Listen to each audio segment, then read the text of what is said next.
हरे कृष्णा हरे कृष्णा कृष्णा कृष्णा हरे हरे हरे राम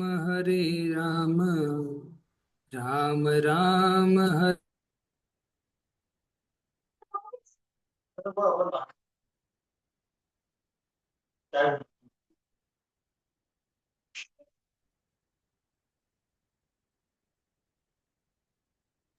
कृष्णा हरे हरे हरे राम राम राम हरे हरे हरे कृष्णा कृष्णा कृष्णा कृष्णा हरे हरे हरे राम राम राम हरे हरे हरे कृष्णा हरे कृष्णा कृष्णा कृष्णा हरे हरे हरे राम राम राम हरे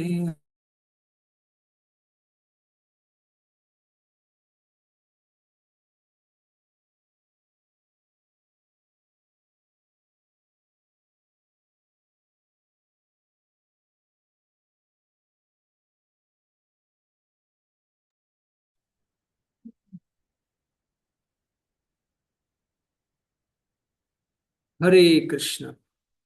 श्रीमद् भागवतम स्कंध एक।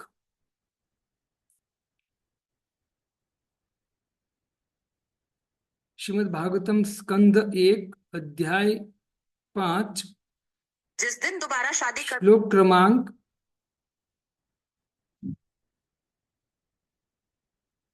7।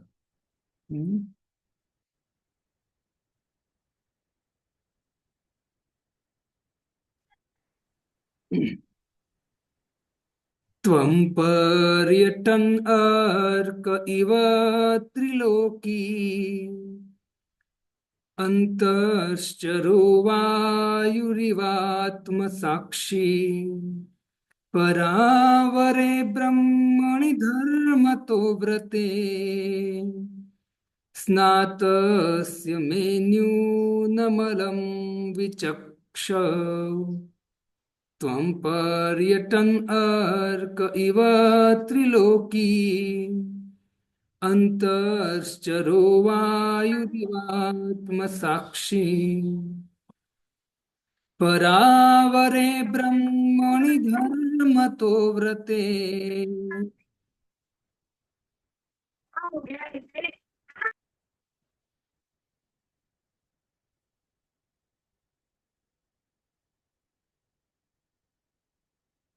नातस्य मेन्यूनमलं विचक्ष्व।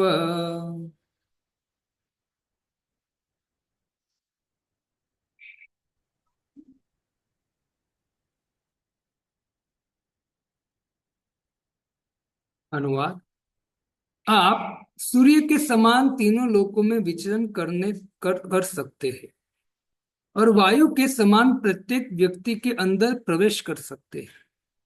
इसलिए आप सर्वव्यापी परमात्मा के तुल्य हैं। अतः आपसे प्रार्थना है कि नियमों तथा व्रतों का पालन करते हुए दिव्यता में लीन रहने पर भी मुझ में जो कमी हो उसे खोज निकालें। हरे कृष्ण। तो सभी भक्तों का हार्दिक स्वागत है श्रीमद् भागवतम कक्षा में। हमने पिछले श्लोक में देखा वेदव्यास जी नारद मुनि को कहते हैं कि हे प्रभु, आपसे कुछ भी गोपनीय नहीं है। आपको सब कुछ ज्ञात है। क्यों ज्ञात है? तो कहते उपासितो यत पुरुष पुराण। आप उपासना करते हैं किसकी? पुरुष पुराण। भगवान श्री कृष्ण पूर्ण पुरुषोत्तम की आप उपासना, उनकी पूजा करते हो, उनकी भक्ति करते हो। इनके कारण आपको वेदों का गोपनीय गुह्य से गुह्य ज्ञान भी पता है। भगवान सृष्टि करते हैं, सृष्टि का पालन करते हैं और सृष्टि का प्रलय करते हैं। किस प्रकार से करते हैं वो सब कुछ आपको पता है। आप तीनों गुणों से जो परे है, भगवान श्री कृष्ण, उनकी उपासना करते, उनकी भक्ति करते हैं आप। जो भगवान इस भौतिक सृष्टि और आध्यात्मिक सृष्टि का निर्माण करते हैं, उस भगवान की आप भक्ति कर रहे हो। इसके कारण आपको सब कुछ ज्ञात है। तो कृपा करके आप मुझे बताइए कि मैंने इतना सब कुछ करने के बाद भी, सब कुछ किया मैंने, फिर भी मेरी आत्मा जो है वो तुष्ट नहीं हुई है। तो मेरी असंतुष्टि का कारण प्रभु बताइए, है ना। ये वेदव्यास जी नारद मुनि को बता रहे हैं, कह रहे हैं कि मेरी असंतुष्टि का कारण बताइए। तो हमने आगे के श्लोक में श्रवण कर चुके हैं कि संसार में भी हर एक व्यक्ति असंतुष्ट है, चाहे करोड़पति हो, चाहे मध्यम व्यक्ति हो, चाहे एकदम गरीब व्यक्ति हो, सब व्यक्ति असंतुष्ट है।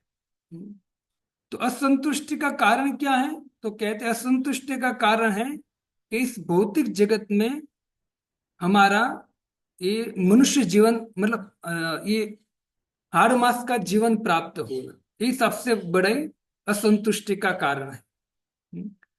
तो ये असंतुष्टि जब होती है तो हमें किसके पास जाना चाहिए?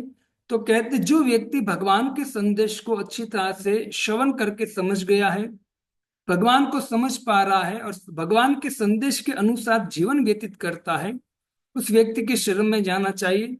तब जाके हम उनकी कृपा से हम अपनी जो असंतुष्टि है उसको पूर्ण कर सकते हैं, संतुष्ट हो सकते हैं। जिस तरह से वेदव्यास जी नारद मुनि के शरण में गए।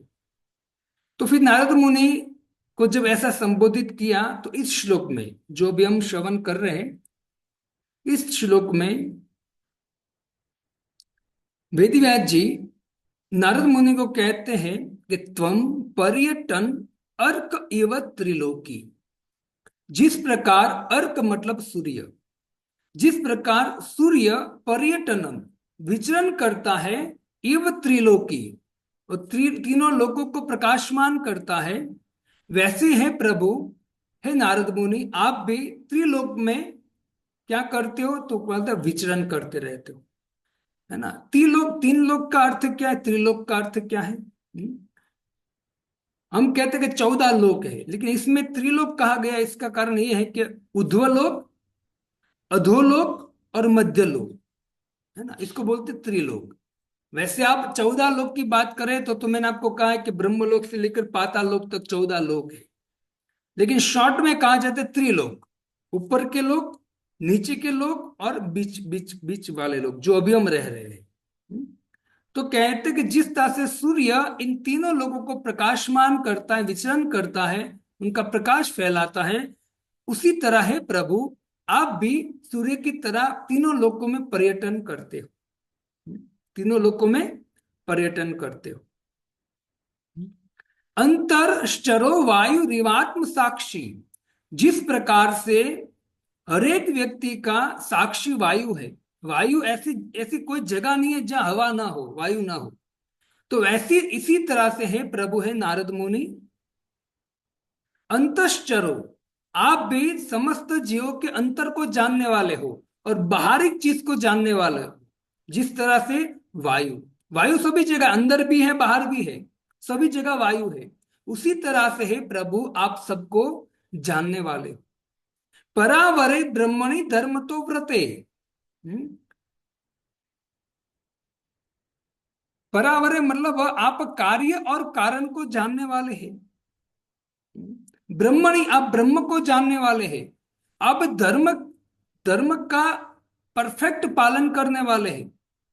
और ये जो कार्य कारण है, भगवान है और धर्म है, उन सब के व्रत को स्नातस्य कहते हैं कि उस व्रत में आप लीन रहने वाले हो, मतलब भगवान में लीन रहने वाले हो। कार्य कारण कैसे कार्य करता उसमें लीन रहने वाले हो। और कहते कि व्रते, धर्म, धर्म तो, और धर्म के जितने व्रत हैं उसमें आप लीन लीन रहने वाले हो, आप सब कुछ पालन करते हो। मतलब यहाँ देखा जाए तो वेद व्यास जी श्री नारद मुनि को कहते हैं कि आप उच्च अधिकारी हो, भक्ति के उच्च अधिकारी हो, इसलिए तो आप स्नातस्य सभी चीज में आप लीन रहते हो, मतलब उच्च अधिकारी हो, सभी में भगवान को देखते हो। और सबको भगवान का अंश देखते हो, इससे तो आप क्या करते हो, तो कहते हैं जहां भी जाते हो तो हर एक जीव के ऊपर दया रखकर उनको भगवान के पास भेजने का प्रयत्न करते हो।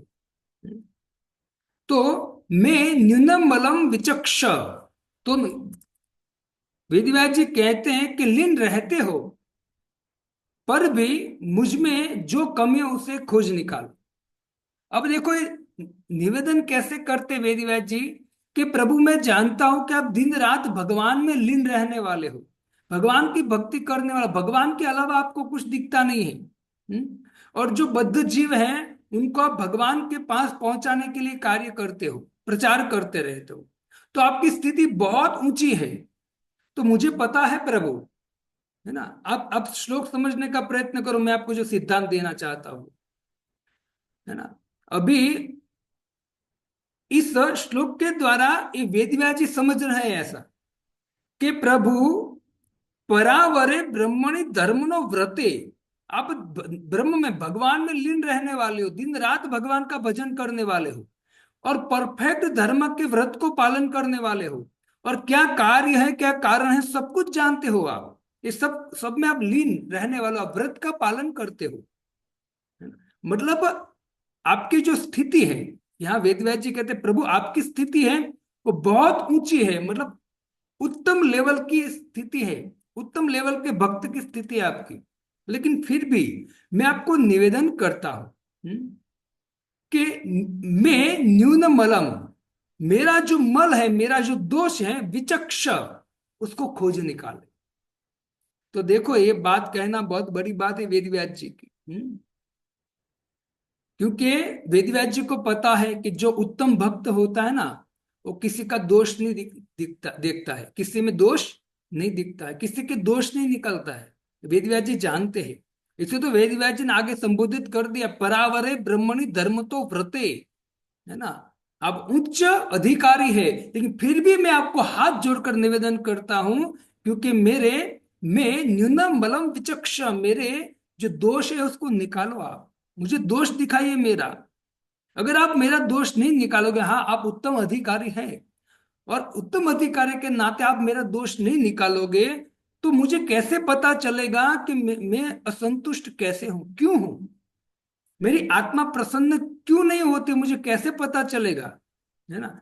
हाँ प्रभु, निश्चित है कि आप बहुत उच्च अधिकारी हैं, लेकिन फिर भी, है ना, कृपा कीजिए, आप मेरे मेरे अंदर जो कमी है उसको आप बताइए, है ना। मतलब वेदव्यास जी बहुत सुंदर कहते हैं कि प्रभु आपके जैसे भक्त कभी किसी में कमी नहीं निकालते हैं और किसी में दोष नहीं ढूंढते हैं। लेकिन फिर भी आप मेरे लिए कम से कम, यहाँ कोई है नहीं, है ना, मैं और आप ही है, तो मैं बोलता हूँ ना आप मुझ में कमी निकालिए, और वो कमी निकाल कर वो त्रुटि को पूर्ण करने का उपदेश दीजिए प्रभु, है ना। मतलब समझो भक्तों, मैं आपको, आप खाली अनुवाद पढ़ोगे, खाली श्लोक पढ़ोगे, तो हो सकता है आपको इतना ना समझ, लेकिन मैं, मतलब अभी जो श्लोक का उच्चारण करके श्लोक की व्याख्या करने का प्रयत्न कर रहा प्रभु भक्तों, तो मुझे इसमें मतलब समझो कि गुरु की कृपा से मैं इतना समझ सकता हूं कि वेदव्यास जी आर्त भाव से, है ना, दो हाथ जोड़कर नारद मुनि को निवेदन करते हैं, है ना। अगर ऐसे पढ़ोगे तो नहीं समझ में आएगा, लेकिन मुझे अभी दिख रहा है कि समझो कि दो हाथ जोड़कर निवेदन करते कि प्रभु मुझे पता है आप किसी के दोष नहीं देख रहे हो, नहीं देखते हो, अब उच्च अधिकारी हो, और उच्च अधिकारी भक्त जो था कभी किसी का दोष नहीं देखता है, उसका मल नहीं देखता है, तो मुझे पता आप मेरा दोष नहीं देखोगे, मेरी कमी नहीं दिखाओगे मुझे, लेकिन फिर भी अगर आप नहीं कमी दिखाओगे तो प्रभु मेरा क्या होगा, है ना। समझो आर्त भाव से समझो, ऐसा समझ लो कि रोते हुए वेद व्यास जी हाथ जोड़ के कहते हैं कि प्रभु मेरी आत्मा तुष्ट नहीं है, उसका कारण मुझे बताइए, बताइए, कृपा करके बताइए। हम दो ही है, दूसरा कोई नहीं है, आप बताइए मुझे, है ना। देखो ऐसे आर्त भाव से वो कह रहे, ऐसा दिख रहा है मुझे तो श्लोक में। कितना कितना सुंदर एकदम। भागवतम अगर आप बस प्रभुपाद जी को प्रार्थना करते हो कि प्रभुपाद जी जो श्लोक है, आपने जो अनुवाद तात्पर्य लेके उसके उसके भावा उसके सिद्धांत को हम समझ सके, उस भाव को, उस प्रेम को हम समझ सके, इस भाव से हम पढ़ सके, ऐसी हम पर कृपा कीजिए, है ना। तो वास्तव में बहुत बहुत भागवतम प्रभुपाद जी की बहुत कृपा है। वरना पता नहीं हमको ये समझ में नहीं आता हमको, ये सब तो बस सब का अनुवाद पढ़ लेते हैं कि हाँ ठीक है, ये सब बोला है वेद व्यास जी। लेकिन जब श्लोक के अर्थ को देखते हैं ना, तब अंदर से एक करुणा दिखती है नारद मुनि की, और एक करुणा दिखती है वेद व्यास जी के हमारे प्रति।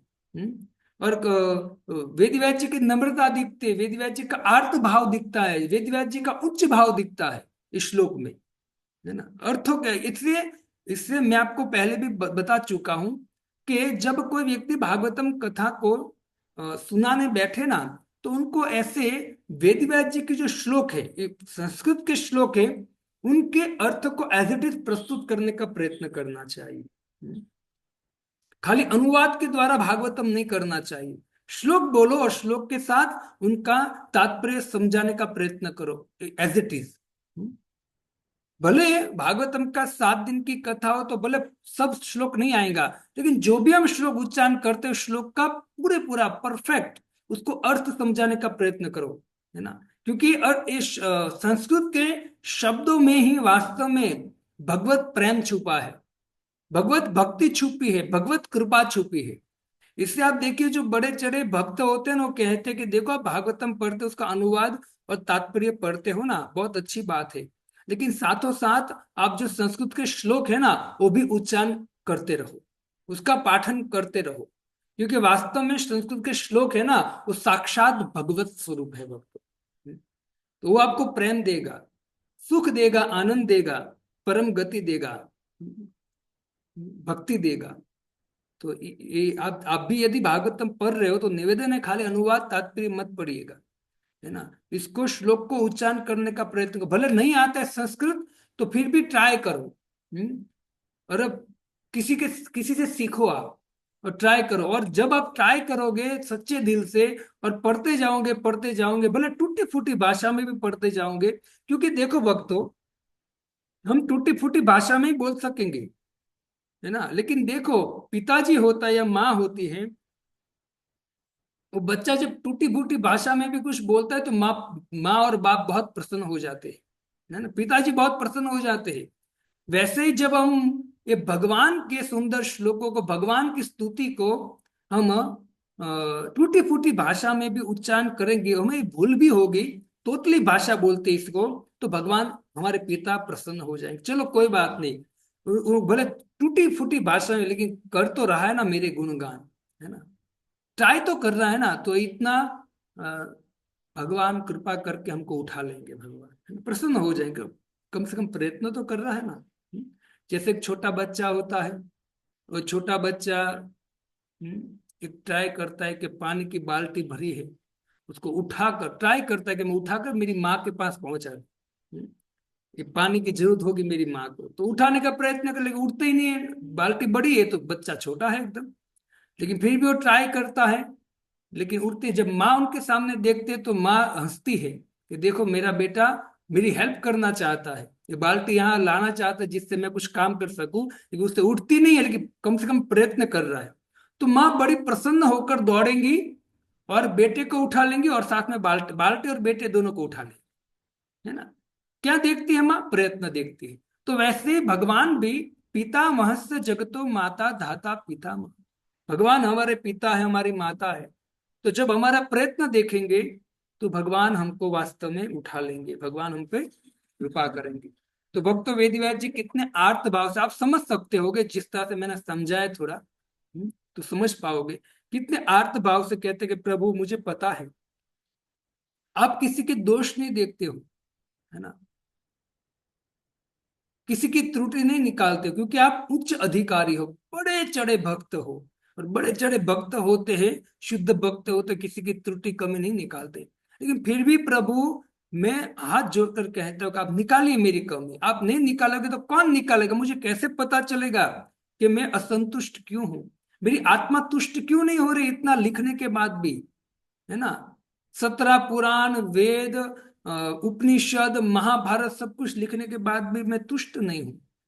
तो आपके आपके अलावा कौन मुझे समझाएगा? तो दो हाथ जोड़कर कहते हैं कि कृपा कीजिए मुझ पर।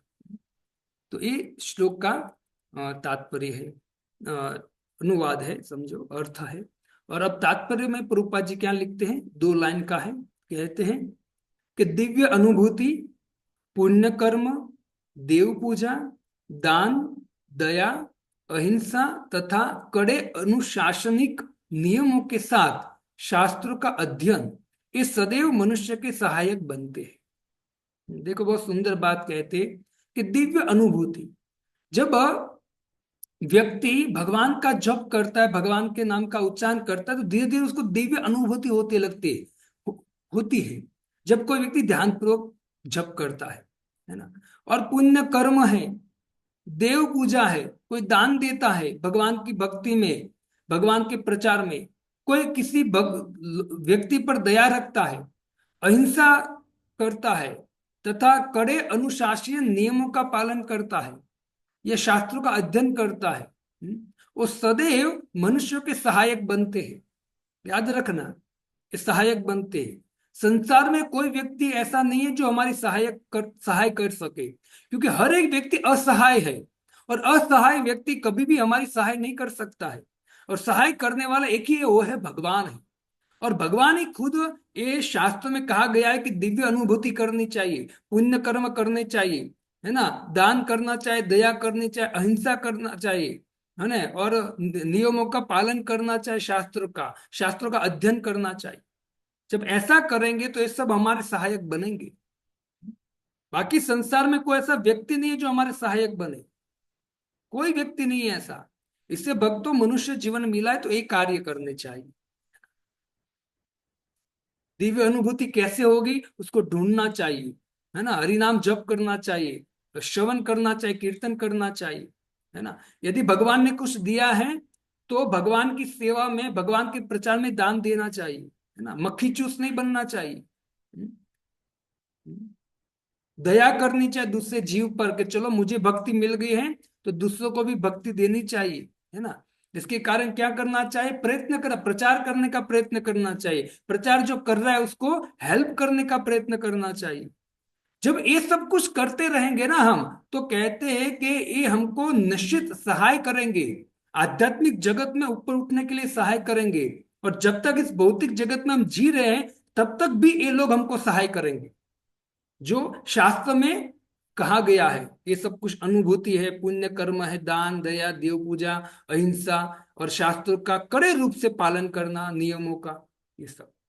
बहुत लोग होते हैं ऐसे कि प्रभु ने सुबह नहीं जगना है ना? वो ये नियमों का पालन नहीं करना चाहते, मंगल आरती नहीं करना चाहते हैं, हरि नाम जप नहीं करना चाहते। ये शास्त्रों का नियम है, ये करना चाहिए। ये नियमों का एकादशी का व्रत का पालन करना चाहिए।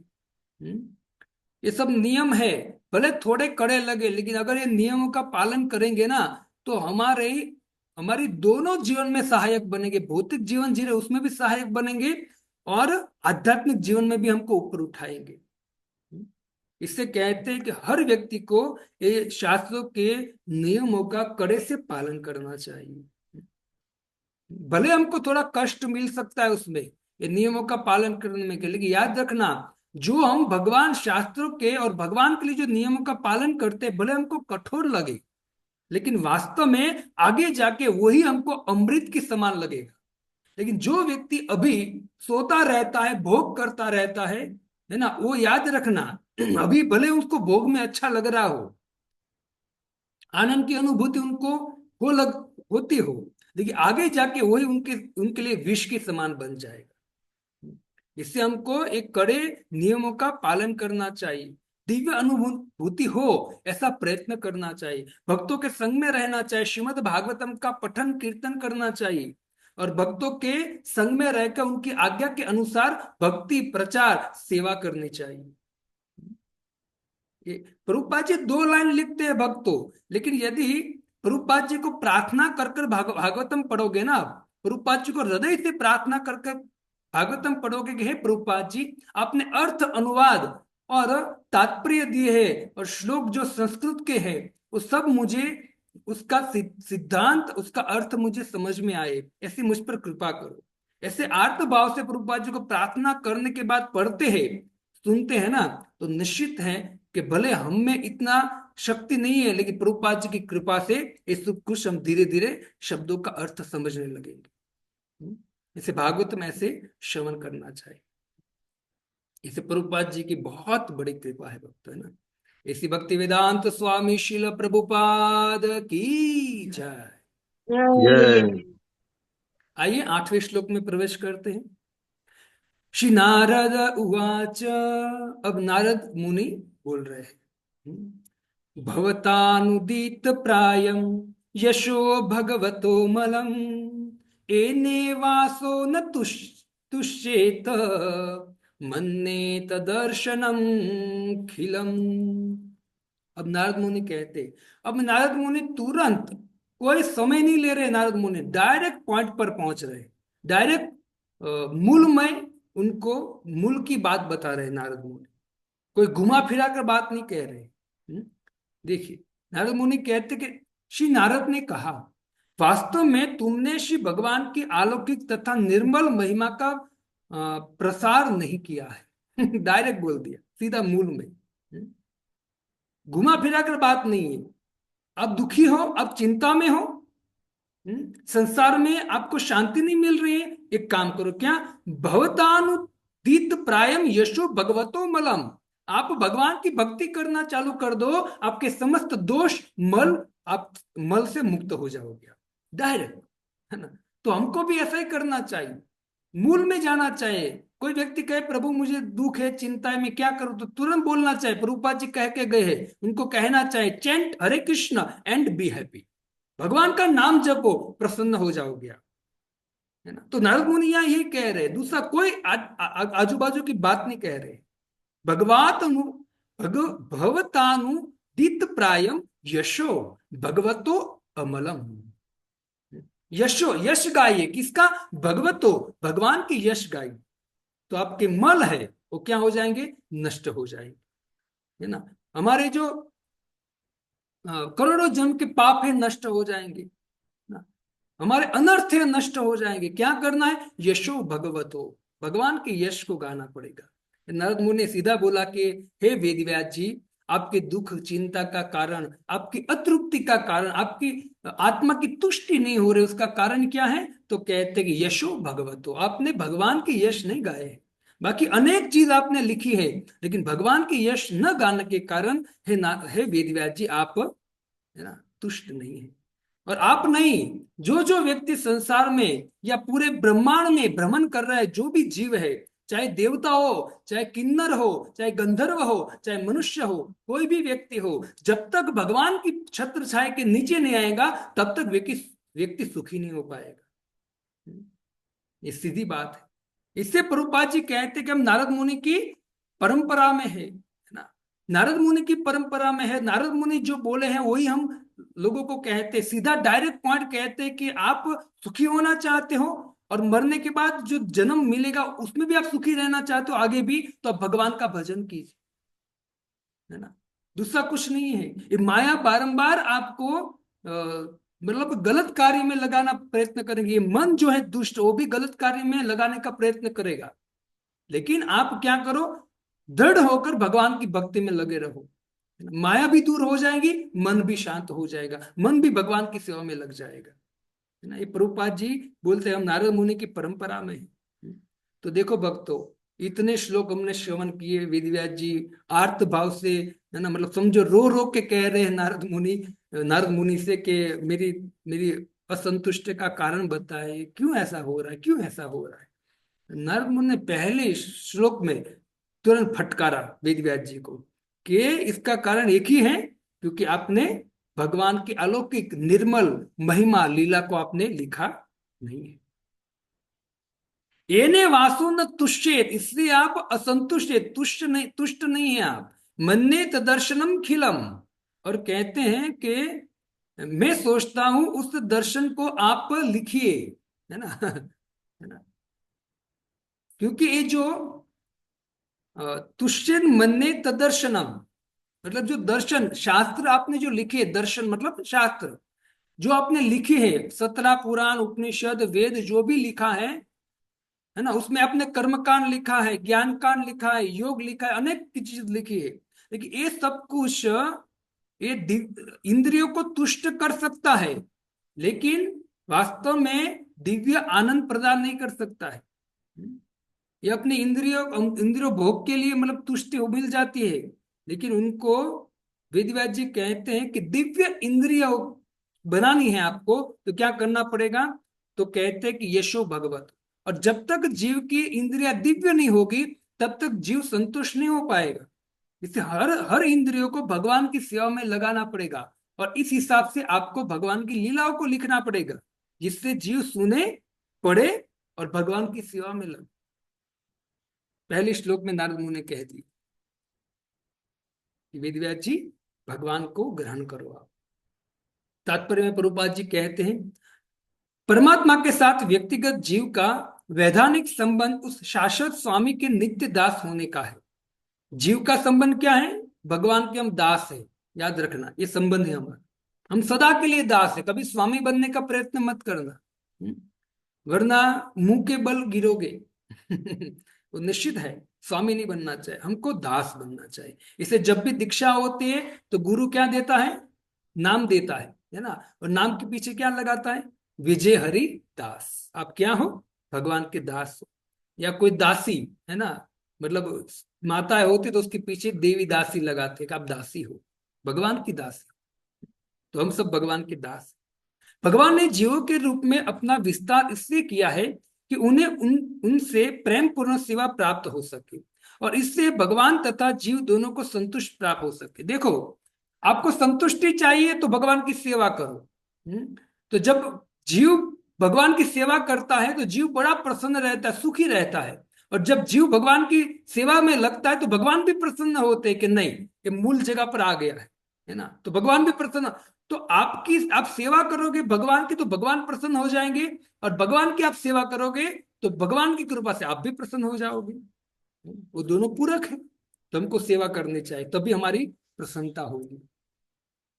वेदव्यास जैसे विद्वान ने वैदिक साहित्य में अनेक विस्तार किए हैं, जिनका अंत वेदांत दर्शन में होता है, किंतु इसमें से किसी में भी भगवान की महिमा का प्रत्यक्ष गान नहीं हुआ है ना। मतलब सब कुछ लिखा है, लेकिन प्रत्यक्ष रूप से जो भगवान के गुणगान होने चाहिए, नाम रूप गुण लीला का, वो नहीं किया है।